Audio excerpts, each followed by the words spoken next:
everybody. I need like some quiet for a second. So sorry, because I can't hear this person right now. Tyler, how are you? You know what? I am having the best night ever. You don't have a clue. Like, I've been dancing those two DJs. That music was so hot. We were dancing around the apartment, just living life. And I just want to say thank you so much for the opportunity to be here tonight. And I just want to show off local designer. Check out this hot shirt from John Sissy Dude Webster on his society. Yes, John Sissy Dude Webster. Oh, yes, John Sissy Dude. I love the Sissy Dude. All the Sissy Dude, all the time. All right, well, Tyler, I wanted to have you on the stream tonight because we've been friends for a good number of years, but you have a story that is very specifically involved with the Will Munro Foundation, and I know that you wanted to say something about that, and I feel like that would be really great to have on the stream right now. So take it away, Tyler.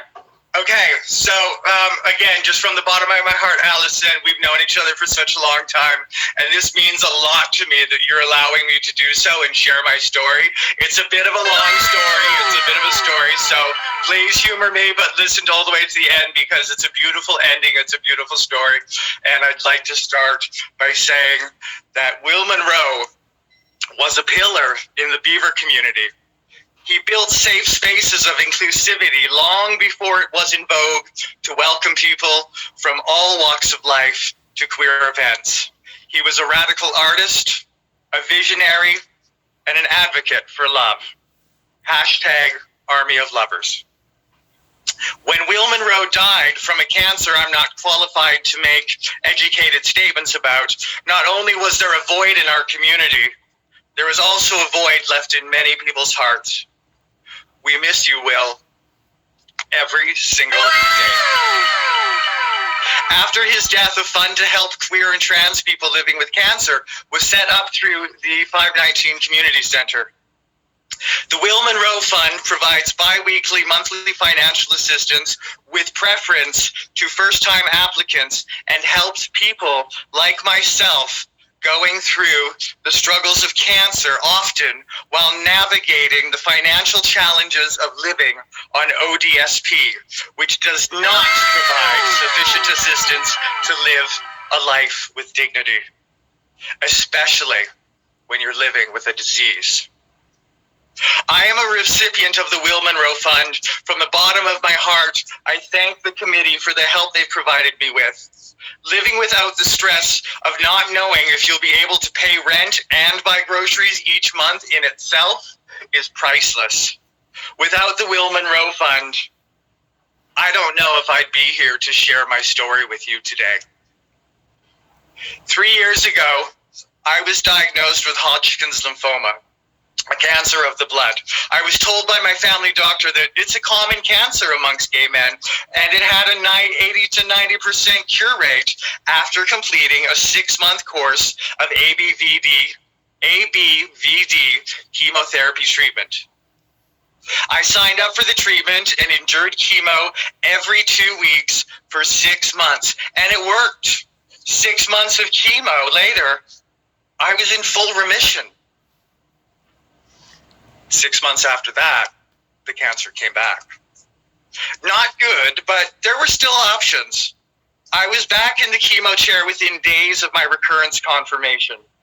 A new regime of chemotherapy, DBVD, was the next plan of attack. Every 2 weeks, I visited the second floor of St. Michael's Hospital and sat with other cancer patients for 3 to 4 hours, having poison pumped into my body. One of the drugs in DVBD is a steroid, and in a matter of weeks, I put on 40 pounds. The whole process was beginning to break me. At the end of the regime, I was given the thumbs up. Finally, I could move on with my life. Or so I thought. 3 months later, my scans lit up. The cancer was back, and it was back with a vengeance.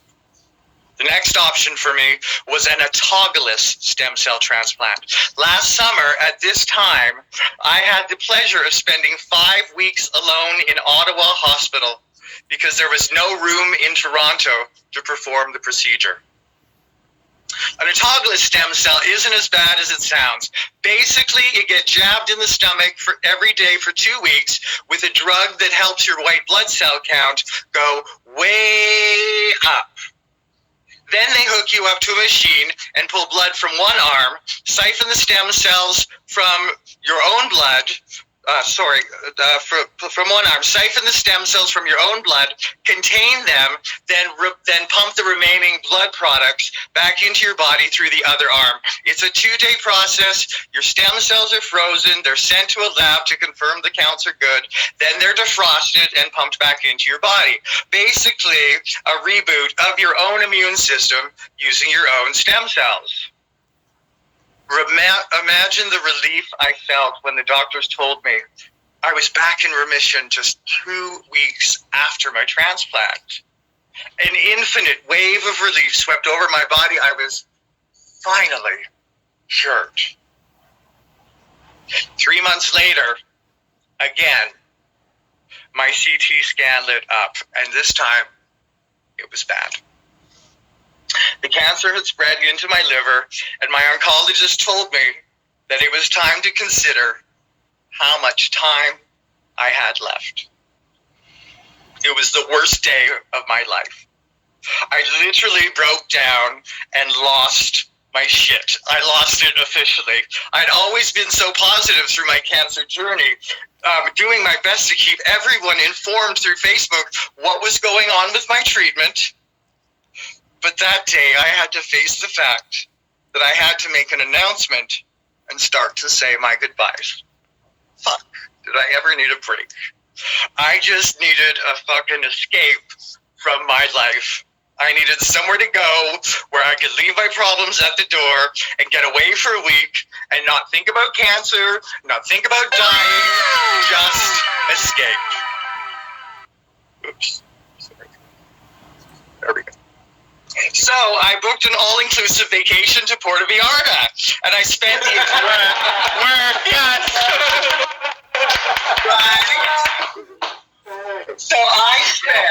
I booked an all-inclusive vacation to Puerto Vallarta, and I spent the entire week living it up like Prince once sang, "Tonight we're gonna party like it's 1999. A week was not enough. I had visited Puerto Vallarta with my now ex, and we had a blast. We saw Misconceptions and Miss Sherry Vine show, hit the bars, drank too many margaritas. Is there really a thing such as too many margaritas? I mean, really? And we ate tacos by local women on the corners of the tourist hub. As our flight lifted into the sky on our way back to Toronto, my heart sank because I knew it would be the last vacation I would ever go on. It wasn't an easy flight. When I got back to Canada, I had to go visit my oncologist to talk about my future. She told me that there was a newish chemo drug called brentuximab vedotin, and that was my best chance at getting the most time out of the rest of my life. It wasn't curative. It was a cancer management drug that usually put you into remission for 6 to 8 months, and then it would stop working. The cancer would return, and that's all they could do for you. I swallowed hard, and I accepted that this was my fate. I began a final regime, the last option available. It was, however, the easiest treatment that I'd have to go through. It was only a 15-minute infusion once every 3 weeks. Not having to be strapped up to a 4-hour bag of chemo every 2 weeks was now a blessing. I could do 15 minutes once every 3 weeks. What a relief, an easy breezy in-out treatment that gave me no nausea, no weight gain, no chemo sweats. Chemo really stinks when you sweat it out. It's gross. Nada, nothing, zero, zilch, side effect. It was nice. Well, it was as nice as knowing that you were going to die in 6 months, kind of nice. At 9 weeks, I went for routine scans, And I sulked into my oncologist's office when she called me to say, I need to speak to you immediately. I knew that she was going to have a better idea of how soon I was going to die with the results from that test. I sat in the patient room waiting for what seemed like an eternity. When she entered the room, my knuckles went white from squeezing the armrests of the chair that I was sitting in so tightly. Tyler, I don't know what's going on here, she said. I've never seen this before. Time stood still. The second hand on the clock stopped ticking. Everything around me froze. After 3 treatments, she said, you're in full remission. Not only that, but the cancer in your liver is gone. Like gone. Your lymph nodes are even clear. And they've even shrunk. Okay, I replied, what does this mean? I don't know, she said. I've never seen this before. But I can tell you, it's not going to last. There's one last thing that we can try, but it comes with significant risk. It's called an allogeneic bone stem cell transplant. It could also kill you. A donor must be found, and their stem cells will be harvested and pumped into you via IV in hope that they replicate while your immune system is put under suppression using a combination of radiation and chemotherapy treatments. There's a 1 in 5 chance you won't make it through the transplant. And it comes with great risk of acquiring GVHD and other secondary cancers and leukemias. What is GVHD? I asked her. Well, GVHD is a disease called graft versus host disease. It's kind of the opposite of what happens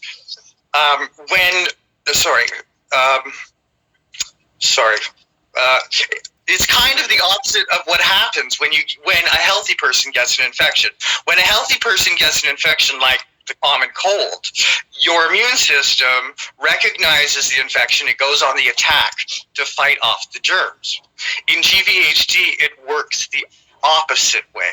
Because we have to suppress your immune system for the new cells to replicate and grow all the new bone marrow from the donor cells, called the grafted cells, or the grafted cells, can actually begin to attack your body, the host, from the inside out. Hence the abbreviation GVHD. It stands for graft versus host disease. And it can get ugly. How ugly, I thought. Well, there's 4 stages of GVHD that begin with acute and end with chronic. Chronic usually ends with you shitting yourself to death. So there's that. There's no way of telling pre-transplant how severe your GVHD is going to be, and it's inevitable that you're going to acquire some form of it. And it could affect the quality of your life for the rest of your life. It can affect your skin, it can affect your liver, your eyes, you can get cataracts, your stomach. It's really a roll of the dice. The only reason I'm going to inquire to Princess Margaret to see if you qualify is 1, because of your age, and 2, because other than the cancer, you're perfectly healthy. But we have to act fast, because if you come out of remission, it's no longer an option for you. I had a very big decision to make when I found out that I had qualified for the allogeneic stem cell transplant and that a donor from Germany had been found. He wasn't a 10 out of 10 match. A 10 out of 10 is usually often found between siblings of the same parent, and I don't have one of those. But he was a 9 out of 10 match. Riskier than a 10 out of 10 match, and still a 20% match, still a 20% risk that I wouldn't come out of the transplant alive.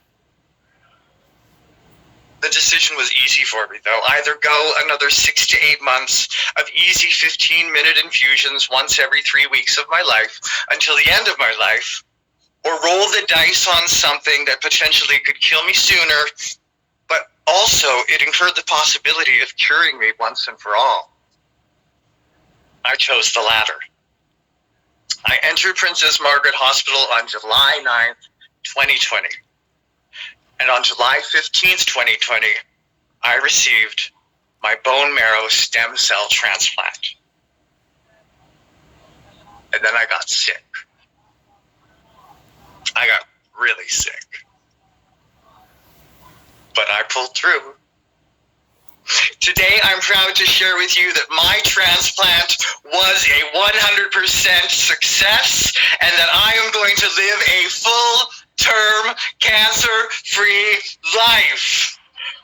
I'm currently recovering at Casey House here in Toronto. My immune system is strong enough that I can now go out on my own, and as long as I stay masked and practice social distancing, I've been out of Princess Margaret for 8 days now. After being cooped up in a hospital bed, fighting for my life for 6 weeks, I finally have a taste of freedom, and I'm able to enjoy the simple things in life, like sitting on Glad Day Bookshop's patio, drinking a lemonade, and feeling the warmth of the sun of the rays against my face. It worked. It really worked. Can you fucking stand it? Wow, science. Yay me. Yeah. Thank you, Will Munro and the Will Munro Fund. You've made such a difference in my life. Now a life finally worth living.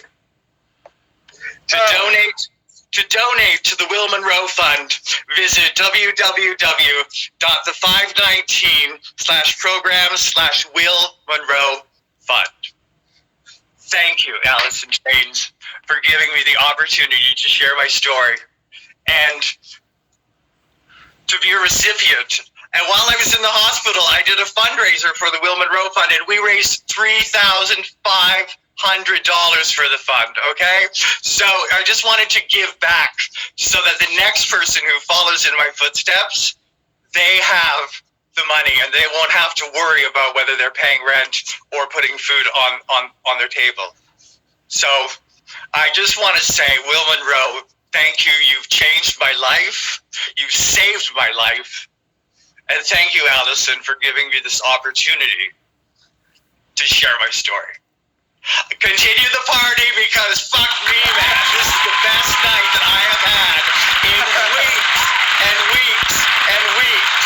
All right, so, right, I want to see more performances. I want to hear more music.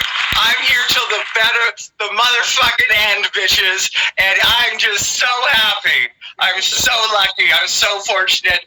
Thank you. Thank you for taking the time to listen to my story. Have a good night, everybody. For being here. Thank you. Thank you, everybody. We are so happy you're here, and we're so happy you've been here, and I just love you so much, and I think it was so important that you shared that, and I think it's so important that we all remember, like,